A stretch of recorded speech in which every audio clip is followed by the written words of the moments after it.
Queria que você abrisse comigo a sua Bíblia, por favor, no Evangelho de Lucas. Evangelho de Lucas, capítulo de número 5.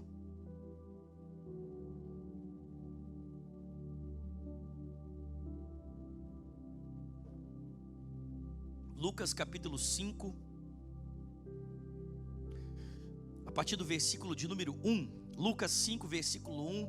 Eu quero conversar com você nessa manhã sobre o tema A Missão de Deus. Diga para quem está pertinho de você: a missão de Deus. Não, gente, pelo amor de Deus, vocês tomaram café da manhã?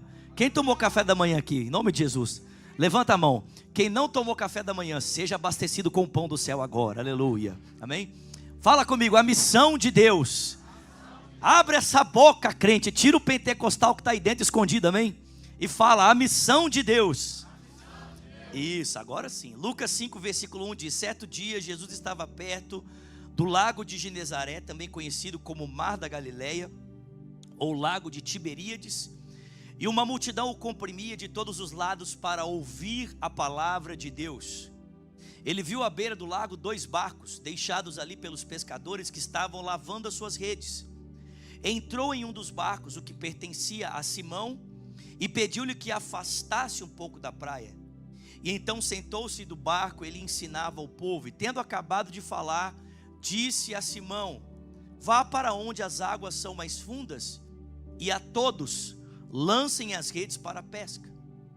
Simão respondeu: mestre, esforçamo-nos a noite inteira e não pegamos nada, mas porque és tu quem está dizendo, vou lançar as redes. E quando o fizeram, pegaram tal quantidade de peixes, que as redes começaram a se rasgar. Então fizeram sinais aos companheiros do outro barco para que viessem ajudá-los. E eles vieram e encheram ambos os barcos ao ponto de começarem a afundar. E quando Simão Pedro viu isso, prostrou-se aos pés de Jesus e disse: afasta-te de mim, Senhor, porque sou um homem pecador. Porque ele e todos os seus companheiros estavam perplexos com a pesca que haviam feito, como também Tiago e João, os filhos de Zebedeu, sócios de Simão. E Jesus disse a Simão: não tenha medo, de agora em diante você será um pescador de homens. E eles então arrastaram os barcos para a praia, deixaram tudo e o seguiram. Alguém pode dar uma glória a Deus por isso?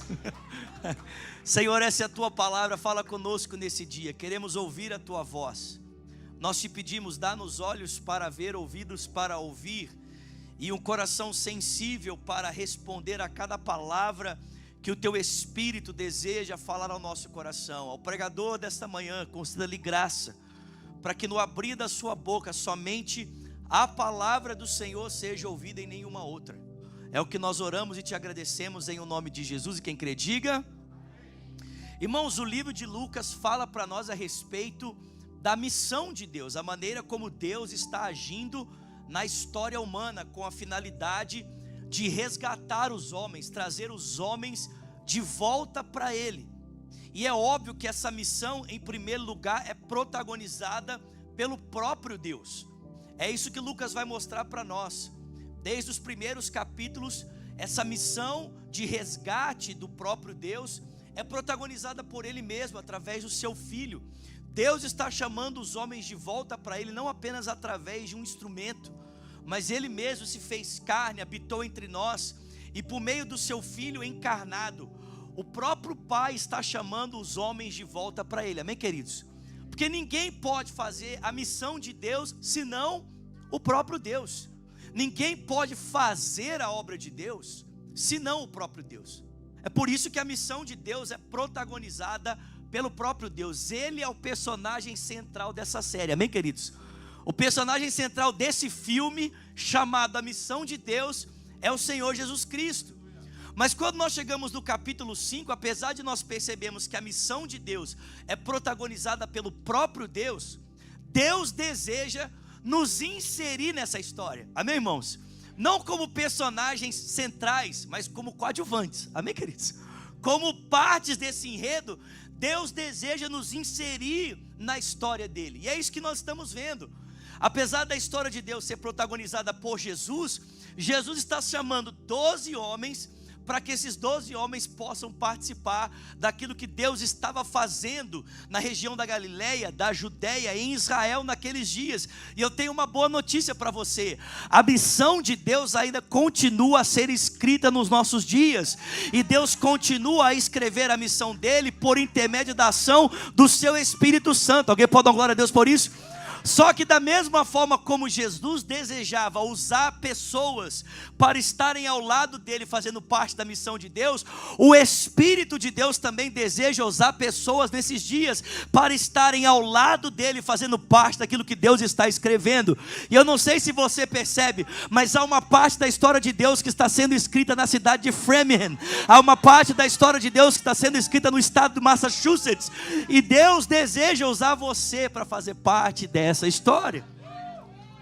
E se nós queremos fazer parte dessa missão, se nós queremos fazer parte dessa história, existem lições que são muito importantes que nós precisamos aprender se queremos fazer parte daquilo que Deus está fazendo. E esse texto de Lucas 5 ensina para mim e para você pelo menos 3 lições extremamente importantes se nós queremos fazer parte daquilo que Deus está fazendo aqui, exatamente nesse momento. Alguém pode dar uma glória a Deus por isso? E a primeira lição está aqui logo nos primeiros versículos. O texto bíblico diz para mim e para você que Jesus vai então até o mar da Galileia, porque ali havia uma grande multidão que o comprimia. Jesus desejava falar a essa multidão, mas estava muito difícil. Alô? Som? Estava muito difícil. Talvez a essa altura a multidão já tivesse descoberto que de tão somente tocar em Jesus eles poderiam ser curados. Então a Bíblia diz que eles o comprimia e era impossível para ele falar à multidão. Então Jesus, ele solicita o barco de um dos pescadores que está ali, Simão Pedro. A Bíblia diz que Pedro estava ali juntamente com seus amigos lavando as redes, porque naquela noite o resultado da pescaria havia sido um fracasso. Mas olha que interessante, segundo o estudo da geografia e da história, Pedro não tinha escolhido qualquer lugar para pescar, irmão. A Bíblia diz que Pedro havia escolhido o mar da Galileia para pescar.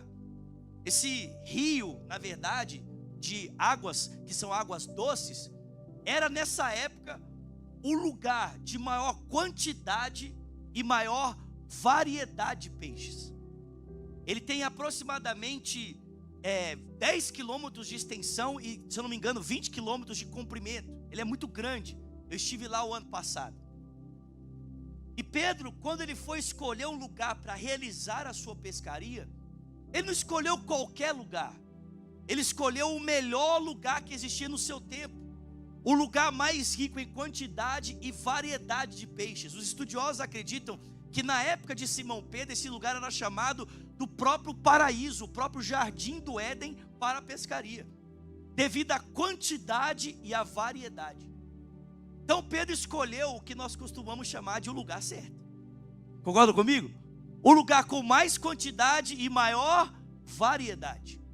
Só que Pedro não estava só no lugar certo, ele estava também na hora certa. Porque a Bíblia diz que ele escolheu realizar essa pescaria em um horário. Qual horário? De madrugada. E se você gosta de pescar, você sabe que o melhor horário para pescar é o que, irmãos? De madrugada. Cadê os pescadores aqui? Né? Cadê as lendas dos pescadores? Né? Não, teve uma época que eu peguei um peixe desse tamanho. Né?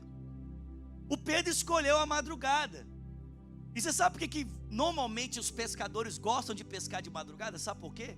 Sabe por que é mais fácil pescar de madrugada? Porque os peixes estão com sono, é mais fácil pegar eles, né? Tô brincando. É por causa do silêncio. O silêncio viabiliza uma pescaria maior, melhor. Então Pedro não escolheu só o melhor lugar, irmãos. Ele escolheu também o melhor horário. Ele estava no lugar certo e na hora certa. E não apenas estava no lugar certo e na hora certa, mas ele também estava com a ferramenta certa. Porque a Bíblia diz que Pedro não foi pescar com vara, ele foi pescar com rede. Quem pesca com vara tem uma única possibilidade no seu anzol. Mas a pesca por arrastão, a pesca de rede, ela te dá muitas possibilidades devido ao seu instrumento. Então Pedro estava no lugar certo, na hora certa e com a ferramenta certa. E ainda assim o resultado da sua pescaria foi nulo. Ainda assim o resultado da sua pescaria foi zero. E eu pergunto para você, por que é que Deus muitas vezes permite que a gente também passe por esse mesmo tipo de situação? Nós estamos no lugar certo, nós estamos na hora certa, e muitas vezes temos a estratégia certa, estamos com a pessoa certa, temos a ferramenta certa, mas ainda assim o resultado dos nossos planos e projetos é nulo, é vazio. A pergunta é, por que que Deus muitas vezes permite que a gente fracasse, mesmo quando nós fomos tão inteligentes e habilidosos para planejar algo, que a consequência imediata deveria ser o sucesso? E eu digo para você, irmãos, Deus muitas vezes permite que isso aconteça para a gente aprender uma coisa muito importante. Não é a nossa capacidade de elaborar, não é a nossa capacidade de executar que garante o nosso sucesso na história. O que garante o nosso sucesso na história é a misericórdia e a graça de Deus. O que sustenta e legitima os nossos atos na história não é a nossa capacidade de empreender ou a nossa capacidade de realizar. O que sustenta e legitima os nossos atos na história é a misericórdia de Deus. Irmãos, Deus permite a gente fracassar para a gente aprender uma coisa muito importante. Se não for Deus sustentando a nossa vida, nós estamos destinados ao fracasso. Se não for a misericórdia de Deus sustentando a nossa história, nós estamos destinados a fracassar. Porque, irmãos, o que legitima os nossos atos na história é a graça e a misericórdia de Deus. Alguém pode dar glória a Deus por isso aqui? E nós já deveríamos ter aprendido isso, sabe por quê? Lamentações 3:22 diz que a misericórdia do Senhor são as causas de nós não sermos consumidos, porque a sua misericórdia não tem fim, renova-se sobre nós todas as manhãs. Alguém pode dar glória a Deus por isso aqui? É a misericórdia do Senhor que é a causa de nós não sermos consumidos. Agora, sabe o que é interessante? A palavra misericórdia aqui, no original, no hebraico, que aparece em Lamentações 3:22, é a mesma palavra para mulher grávida. É como se Jeremias estivesse dizendo: Deus fica grávido de você todas as manhãs, e é por isso que você não é consumido. Ou seja, Deus cria um ambiente que possibilita o crescimento e a formação da tua vida. Deus cria um ambiente que possibilita o teu desenvolvimento e o teu sustento. E é porque Deus cria esse ambiente que te protege e cria as possibilidades para o teu desenvolvimento, o teu crescimento, o teu sustento, que você não é consumido. A misericórdia dele se renova todas as manhãs, e essa é a razão de você e eu não sermos consumidos. Alguém pode dar glória a Deus por isso? Agora perceba, eu não estou dizendo para você nesse dia que é a misericórdia de Deus que possibilita que os crentes não sejam consumidos. Eu não estou dizendo para você que é a misericórdia de Deus que sustenta os que acreditam nele. Acredite você nele ou não, é a misericórdia dele que sustenta você. A misericórdia de Deus sustenta o crente e sustenta o ateu. A misericórdia de Deus sustenta aquele que é fiel a ele, mas também sustenta aquele que não é fiel a ele. Porque a Bíblia diz que Deus faz raiar o sol sobre justos e injustos e envia chuva sobre todos os homens. Irmão, a misericórdia de Deus não é apenas eficiente para sustentar a vida daquele que acredita nele. Deus também é poderoso para sustentar aqueles que não acreditam nele, a fim de que eles possam experimentar da sua bondade e possam chegar ao conhecimento daquele que tem sustentado a sua vida. Alguém pode dar glória a Deus? Pelo amor de Deus, chacoalha alguém que está perto de você e fala para ele: acorda em nome de Jesus. Tem alguém comigo aqui? Primeira lição: você precisa entender, se você quer fazer parte, se nós queremos fazer parte da missão de Deus, você precisa entender isso. Não tem a ver com a sua capacidade, não tem a ver com a sua habilidade, com a sua força, mas tem a ver com a graça e a misericórdia de Deus. Ok? Pode dar glória a Deus por isso. Segunda lição muito importante. A Bíblia diz que Jesus, então, sendo pressionado, como eu já disse para você, ele pede para usar o barco de Simão Pedro. Agora presta atenção, gente. Essa expressão usada aqui no grego, em que o texto de Lucas foi escrito, é uma expressão gentil. É como se Jesus se aproximasse de Pedro e dissesse assim: Simão Pedro, você poderia, por gentileza, me emprestar o seu barco, para que do barco eu possa falar com as pessoas que estão à praia? E Simão Pedro então fala: claro, Jesus, sem problema, nós estamos aqui lavando as redes, o senhor fica à vontade, pode usar o meu barco para falar com as pessoas. Qual que é a segunda lição que nós aprendemos? É que Jesus, irmãos, pode usar qualquer coisa na nossa vida para glorificar o nome dele. Amém? Ele pode usar desde o nosso segmento profissional, alguém comigo aqui? Até mesmo os nossos fracassos. Vou repetir isso, amém? A segunda lição que nós aprendemos aqui é que Jesus pode usar qualquer coisa na nossa vida para glorificar o nome dele, amém? Desde o nosso segmento profissional até os nossos fracassos. Porque eu não sei se você percebe, Jesus transformou a companhia de pesca de Pedro em um ponto de pregação, amém, irmãos? Jesus transformou o barco de Pedro, alguém pode dar glória a Deus por isso aqui? Em um instrumento para que ele pudesse cumprir a missão. Irmão, presta atenção nisso aqui. Quando Jesus entrou no barco de Pedro, ele entrou pedindo gentilmente, amém? Pedro, você poderia deixar, por favor, eu usar o seu barco para pregar as pessoas? Mas uma vez que Jesus está dentro do barco, aí ele não pede mais, ele começa a dar ordem. Vou repetir isso aqui, amém? Jesus pede gentilmente para entrar. Pedro, posso usar o seu barco? Tem alguém comigo aqui? Mas depois que Jesus está dentro, aí ele não pede mais, ele começa a dizer como as coisas devem acontecer. Depois de estar dentro do barco de Pedro, Jesus disse: Pedro, pega o barco agora e leva para onde as águas são mais fundas. Ele não pediu para Pedro levar o barco, ele deu uma ordem. Tem alguém comigo aqui? Porque, irmão, presta atenção, você precisa entender uma coisa muito importante. A sua vida não é mais sua. A sua vida profissional não é mais sua. Tem alguém comigo aqui? Irmão, Jesus é muito esperto, gente. Jesus é muito inteligente. Ele entra na sua vida assim, como quem não quer nada, de mansinho. Você poderia dar um espacinho, só para eu entrar aqui, eu vou ficar aqui tranquilo. Mas, irmão, depois que Jesus entra, aí ele começa a direcionar e a determinar como todo o funcionamento da sua vida deve acontecer. Alguém pode dar um glória a Deus aqui? Muitos de nós temos a tendência de pensar assim: não, as coisas de Deus eu construo com as coisas espirituais, e as coisas naturais eu uso para construir os meus sonhos. Muitos de nós pensamos assim: não, para construir a obra de Deus eu uso a oração, a pregação, eu uso intercessão, eu uso música, eu uso teatro, amém, irmãos? Jejum. Mas a minha vida profissional, aquilo que eu faço no meu trabalho, a maneira como eu escolhi ganhar a minha vida, isso diz respeito aos meus sonhos, aos meus planos, à construção dos meus projetos, o lugar que eu quero viajar, o documento que eu quero adquirir, a casa que eu quero comprar. Então a gente pensa assim: para Deus eu dou as coisas espirituais, né? E a gente normalmente faz um cheque, quando a gente dá o dízimo e oferta, pronto, já essa parte que já cumpri, o resto. Sim ou não, irmãos? Tem algum crente ouvindo o que eu estou pregando aqui esse dia? Essa hora você não está gostando muito de ouvir a mensagem, né? Essa hora assim, não, pastor, só pode seguir em diante. Tem alguém comigo aqui? Mas normalmente é assim. Não, as coisas espirituais de Deus.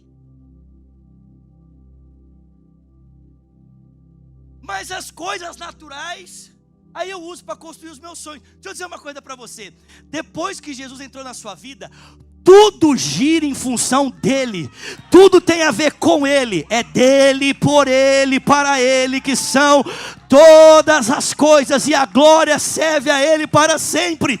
Na verdade, meu irmão, você é um missionário disfarçado de construtor, você é um missionário disfarçado de house clean, você é um missionário disfarçado de qualquer coisa que você faça na sua vida.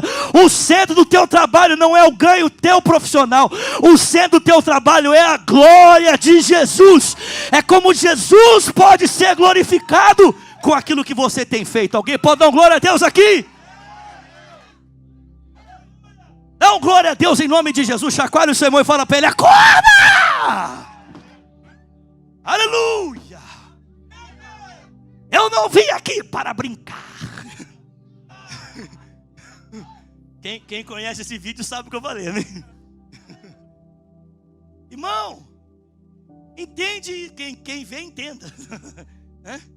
Irmão, você consegue entender isso? Deus pode usar qualquer coisa. Deus pode transformar o restaurante que você trabalha num ponto de avivamento. Deus pode usar a sapataria. Deus pode usar qualquer coisa, desde que Ele seja o centro desse negócio. Amém, irmãos? O objetivo nosso em trabalhar não é ganhar dinheiro. O dinheiro é uma consequência do bom trabalho que nós realizamos, mas o nosso foco, o nosso alvo, o nosso objetivo é glorificar o Rei dos Reis e o Senhor dos Senhores. Que Ele seja exaltado em tudo e em todas as coisas. Porque, irmão, eu sei que se em primeiro lugar eu buscar o reino dele e a sua justiça, tudo aquilo que é necessário há de me ser acrescentado. Ou você acredita, ou você acredita. Amém? Mateus 6,33. Só que Jesus não pode usar apenas nosso segmento profissional. Ele também pode usar os nossos fracassos. E por que eu digo isso? Eu digo isso porque depois que Jesus estava no barco de Pedro, Ele disse para Pedro: leva o teu barco para onde as águas são mais fundas. Só que você consegue entender que o lugar onde as águas são mais fundas era exatamente o lugar onde Pedro havia fracassado uma madrugada toda? E ele diz isso.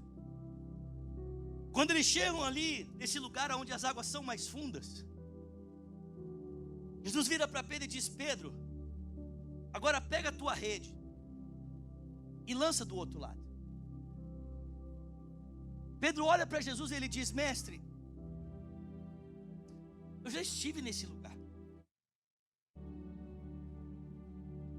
Aliás, não faz muitas horas que eu estive aqui. E sabe, Jesus, não foi falta de dedicação, não foi falta de esforço. Nós tentamos fazer o que o Senhor está pedindo uma madrugada toda, inteira. Mas o resultado foi nenhum. Talvez muitos de vocês, eu falo isso profeticamente nesse dia, profeticamente no sentido assim de que eu entendo que essa é uma palavra de Deus para algumas pessoas aqui. Talvez alguns de vocês estejam aqui nesse dia exatamente como Pedro, dizendo: Jesus, eu já estive nesse lugar. O Senhor já me trouxe exatamente aqui. E eu sei exatamente o que vai acontecer, porque eu já estive nesse lugar, Jesus. Aliás, não foi culpa minha, não foi falta de esforço, não foi falta de dedicação. Eu já estive nesse lugar. As cenas dos próximos capítulos eu já sei. A pergunta é: o que é que faz com que um lugar de fracasso possa ser contado a partir de uma história diferente? É quem agora está falando. Vou repetir isso, amém? O que é que faz que esse lugar que um dia se tornou o palco de uma tragédia, de um fracasso, agora possa ser palco de um milagre? Eu digo para você, é quem está falando. Porque foi exatamente isso que Pedro disse: Jesus, eu já estive aqui, eu sei o que aconteceu. Não foi falta de esforço, não foi falta de dedicação, mas por causa da tua palavra. Irmão, presta atenção, eu não sei exatamente aonde Pedro havia aprendido a respeito do poder da palavra de Jesus. Talvez ele havia aprendido exatamente nesse dia, porque ele havia emprestado o barco dele, e talvez, enquanto ele lavava as redes, ele olhava um pouco para o seu lado, para tentar perceber aquilo que estava acontecendo às pessoas enquanto Jesus falava. E possivelmente, talvez Pedro tenha visto pessoas chorando, corações sendo quebrados, e ele começou a perceber que enquanto aquele homem falava, algo extraordinário acontecia na vida das pessoas. Ou talvez Pedro tenha visto o poder da palavra desse homem a primeira vez que Pedro se encontrou com ele, porque essa não era a primeira vez que Pedro estava se encontrando com Jesus. Em Marcos capítulo de número 2, a Bíblia diz que Jesus estava num sábado pela manhã pregando na sinagoga. E quem é que estava ali em Cafarnaum ouvindo Jesus pregar? Pedro. E ele viu o poder da palavra de Jesus, inclusive quando Jesus, pelo poder da sua palavra, expulsou o demônio de um homem, curou a mão ressequida de um homem. E pouco depois ele viu até mesmo o poder da palavra de Jesus, quando esse, com apenas uma palavra, pode colocar a sua sogra de pé. Eu não sei exatamente onde Pedro aprendeu sobre o poder da palavra de Jesus, mas eu sei que naquele dia, diante do seu fracasso e da possibilidade do que o homem estava dizendo, ele disse: eu tenho uma história, eu tenho uma experiência, eu tenho uma vivência, mas aquilo que você diz é maior do que eu vivi, aquilo que você diz é maior do que eu experimentei, aquilo que você diz é maior do que eu já experimentei, eu vivi. Pela tua palavra, pelo poder, aleluia, da tua palavra lançaremos as redes. Mas você acha que essa foi a única vez que Jesus levou Pedro para o lugar do fracasso dele? Em Mateus capítulo 14 a Bíblia diz: João Batista havia acabado de falecer e Jesus, de alguma forma compadecido, entristecido com a morte do seu primo, ele sobe ao monte para orar e ele diz aos seus discípulos: passemos para a outra margem. Qual era o mar a ser cruzado? O mar da Galileia. A Bíblia diz que de madrugada, que horas, irmãos? Qual era o mar? Esse cenário é propício para alguém aqui? Mar da Galileia de madrugada. A Bíblia diz que o barco dos discípulos era fustigado por um forte vento e ondas. E a Bíblia diz que eles estavam desesperados com medo da morte, quando de repente eles viram um homem andando sobre as águas.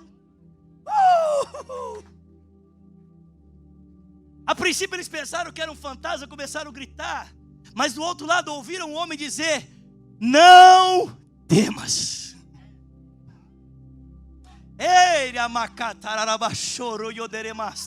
Não temas, sou eu. E a Bíblia diz que ao ouvir Jesus dizer: não temas, sou eu, Pedro disse: Senhor, se és tu, manda-me ir ter contigo por sobre as águas. E Jesus disse: vem. E Simão Pedro então tira o pé do barco, ele começa a caminhar olhando para Jesus, mas a Bíblia diz que atentando ele para o forte vento e as ondas, começou a afundar. Aleluia, tem um pentecostal comigo aqui na frente. É isso, meu filho, vamos para cima, aleluia, igreja. E a Bíblia diz que afundando ele começa a gritar: Senhor, socorre-me, estende as mãos. E Jesus vem então ao encontro de Pedro, toma Pedro pela mão, pega ele no colo e leva para o barco. Sim ou não, irmãos? Não. Mulher a Bíblia, amém, gente? A Bíblia diz que Jesus o coloca de pé sobre as águas. Aonde Pedro havia fracassado, Jesus o restaura no devido lugar. Mas você acha que essa foi a última vez que Jesus levou Pedro para o seu lugar de fracasso? Em João capítulo 18, a Bíblia diz que Jesus havia sido capturado numa madrugada num jardim chamado Getsemane. E ele estava sendo conduzido por uma escolta de soldados do Sinédrio judaico para um lugar a ser interrogado. A Bíblia diz que Jesus era seguido de perto por João, que conseguiu rapidamente entrar com ele. Mas Pedro, como estava mais distante, não pôde entrar. João então vai ao guarda que ele o conhecia. Ele conversa com o guarda e o guarda então deixa Simão Pedro entrar. E a Bíblia diz que Simão Pedro assiste o julgamento próximo de uma fogueira, porque era frio aquela madrugada.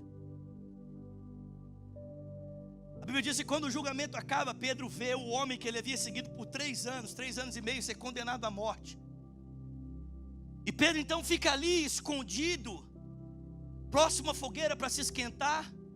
Mas no meio daquele alvoroço todo, uma moça olha para ele e diz: eu conheço você, eu sei quem você é Pedro, você é um dos discípulos dele.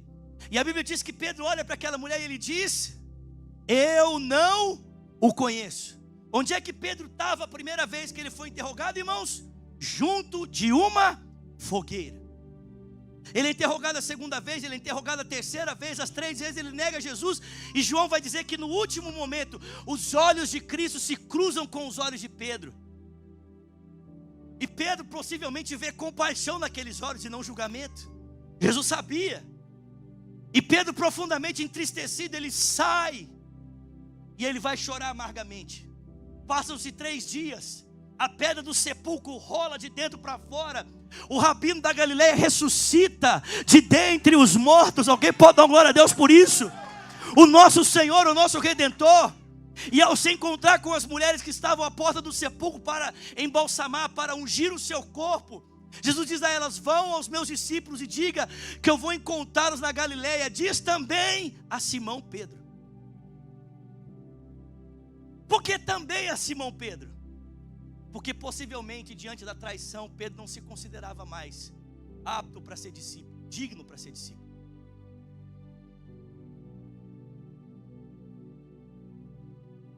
Jesus vai ao encontro deles. Eu estive lá nesse lugar, irmãos. Impossível não se emocionar. Eu fico imaginando o encontro de Jesus com os discípulos na Galileia, e eu fico imaginando eles andando com Jesus por aquelas mesmas vielas que eles haviam caminhado com ele por 3 anos. E talvez pensando: poxa, foi ali que ele curou o filho da viúva de Naim.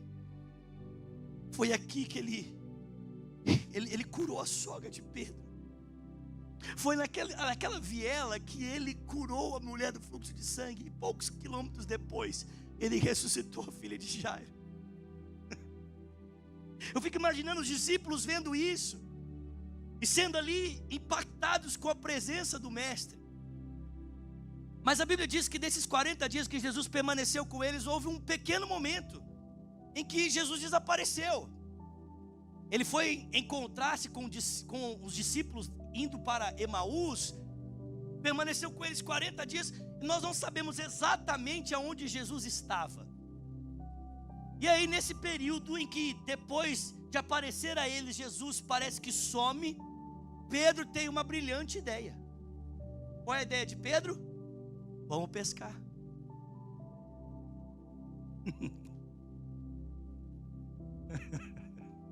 Vamos pescar. Vamos pescar onde? No mar da Galileia. Que horas? De madrugada. E a Bíblia diz que ao romper do dia, João capítulo 21, a pesca deles havia sido um fracasso. Mas um homem se põe em pé à beira da praia e ele grita: e aí, gente? Como é que foi a pescaria? E eles gritam: não pegamos nada. Ele diz: joga as redes do outro lado.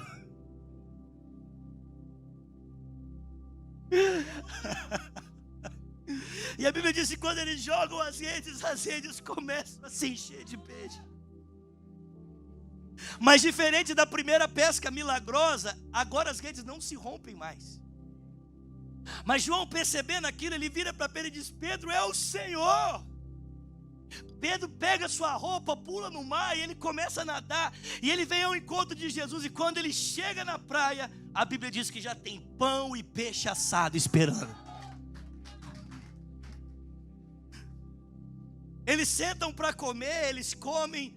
Pedro toma Jesus, caminha alguns passos com ele. E junto da fogueira, Jesus vira para Pedro e pergunta: Pedro, tu me amas? Onde é que Pedro estava, irmãos, a primeira vez que ele negou Jesus? Junto de uma fogueira no sinédrio judaico. Jesus agora está mais uma vez trazendo Pedro para junto de uma fogueira e perguntando para ele: Pedro, você me ama? É óbvio, irmãos, que as memórias, o gatilho de memória de Pedro se abriu. Era impossível. Ele sabia exatamente o que aquela pergunta significava e a qual momento ela o arremetia. Pedro, há poucos dias atrás, havia dito: todos aqui podem te negar, eu não te negarei, vou contigo até a morte. Mas diante da possibilidade de morrer por Jesus, ele recuou. E agora Jesus está dizendo: Pedro, você me ama? E ele diz: Senhor, tu sabes que eu gosto de ti. Jesus pergunta para ele de novo: Pedro, você me ama, Pedro? E Pedro diz: Senhor, tu conheces todas as coisas. Tu sabes que eu gosto de ti. E por uma terceira vez, Jesus questiona Pedro: Pedro, você me ama? Irmãos, deixa eu dizer uma coisa para vocês. É como se Jesus estivesse dizendo assim para Pedro: Pedro, eu sei que o seu amor é falho, Pedro. Eu sei que o seu amor é imperfeito. Eu sei que você não me ama o tanto que você pensava que me amava. Eu sei.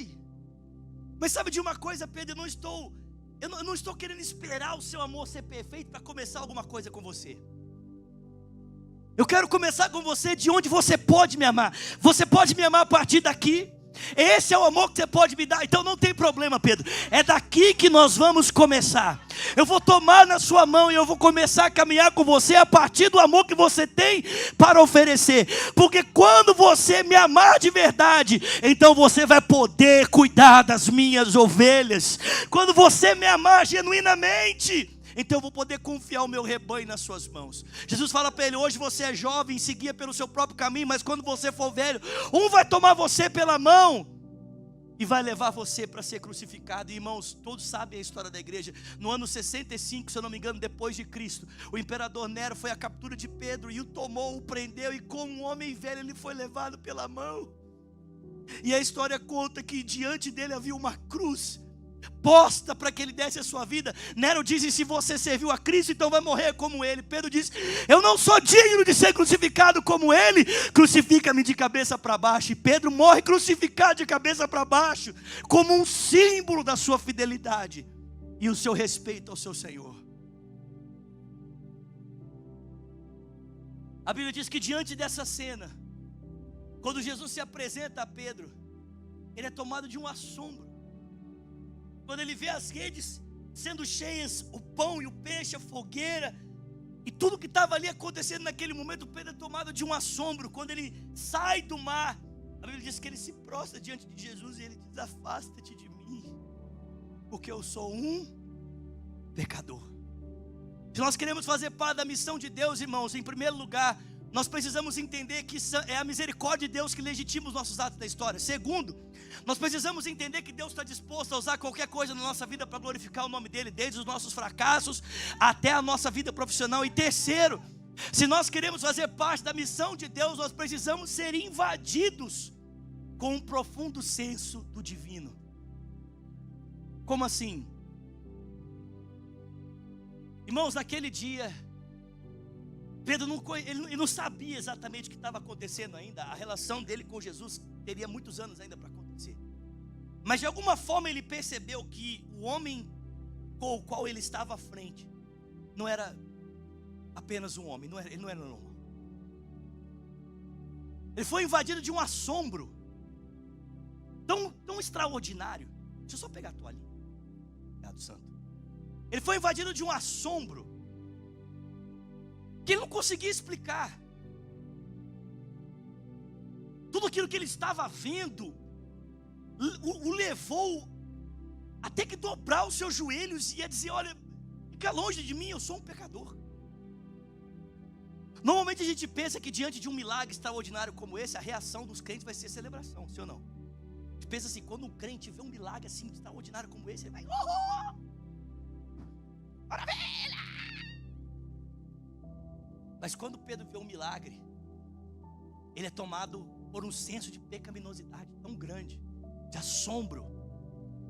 Ele sente estar diante do próprio Deus. Deixa eu dizer uma coisa para você: só existiam duas possibilidades para um homem no contexto de Pedro sentir o que ele estava sentindo. Ou seja, consciência de pecado diante da grandeza do que ele está vendo. A primeira era quando ele lia a lei, porque a lei retratava a pecaminosidade do homem diante da presença de Deus. E a segunda possibilidade era quando os homens tinham um encontro com Deus.